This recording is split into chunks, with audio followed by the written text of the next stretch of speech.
The Adventures of Tom Sawyer by Mark Twain. Longman Simplified English Series. Read by Thitima Phansri. Chapter 8. Potter is arrested. Just before midday, the whole village was electrified by the shocking news. It was reported that the bloody knife has been found close to the murdered man. Someday has recognized it and stated that it belonged to Potter. It was said that a villager, delayed on his way home, has come across Potter washing himself in a stream about 1 o'clock in the morning, and that Peter has at once crept off. These were suspicious circumstances, especially the washing, which was not a habit with Potter. Horseman has gone in search down all the roads in every direction, and the sheriff was confident that he would be captured before night. Of course, the people were given a holiday this afternoon. All the villagers were flocking to the graveyard. Tom's housebreak vanished, and he joined the procession of this dreadful place drew him like a magnet in spite of himself. There somebody pinched his arm. He turned, and his eye met Huckleberry's. Poor young fellow! This ought to be a lesson to grave robbers. Peter will hang for this if they catch him. These were the general remarks. Now Tom shivered from head to heel, for he caught sight of the stern face of Redskin Joe. At this moment the crowd began to hurry forward, and voices shouted, "It is Potter! He's coming himself! Look out! He's turning! Don't let him get away!" People in branches of the tree over Tom's head said that he was not trying to get away, but that he only looked doubtful and lost. The crowd fell apart now, and the sheriff came through leading Potter by the arm. The poor fellow's face was as white as a sheet, and his eyes showed the fear that was in his heart. When he stood before the murdered man, he put his face in his hand and burst into tears. "I didn't do it, friends," he moaned. "I swear I didn't do it. Who accused you?" shouted the voice. Peter raised his head and looked around him with a terrible hopelessness in his eye. He saw Redskin Joe and exclaimed, "Oh, Joe, you promised me that you'd never...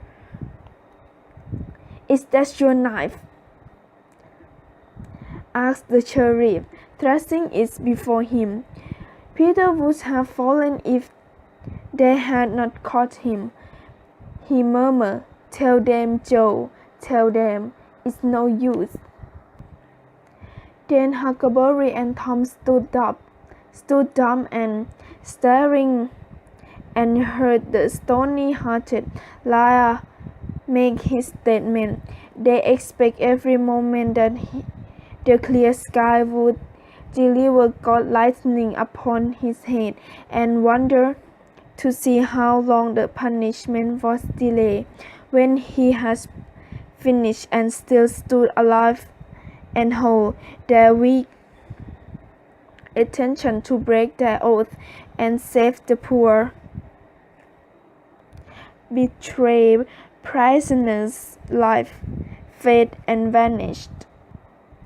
It was plain that this villain was under the protection of the devil, and it would be fatal to interfere with the agent of such an awful power as that. He has now become the most horribly interesting person they has ever looked upon, and they could not take their eyes off his face.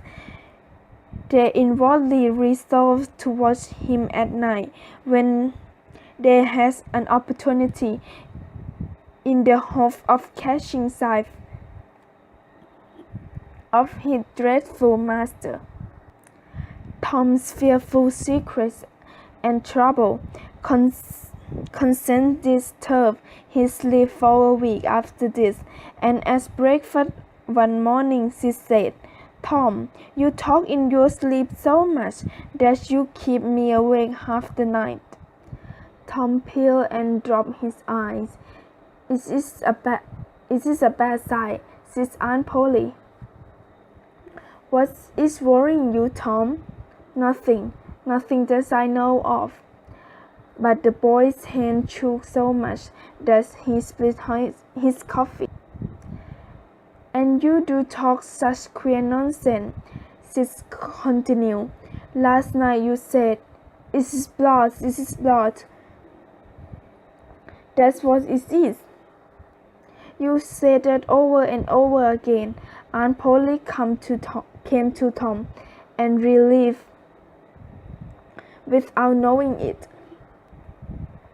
"Is it that dreadful murder?" she said. "I dream about it almost every night myself. Sometimes I dream that I did it." Every day or two during this time of sorrow, Tom went to the prison, a little brick building at the edge of the village, when he has a chance. He slipped small comfort, such as tobacco and match through the bar window to the murderer. This gave greatly hope to each Tom's conscience. The villagers has a strong desire to whip Redskin Joe for body snatching, but he was regarded as such a dangerous scoundrel that nobody was willing to take the lead in the matter, and so it was given up.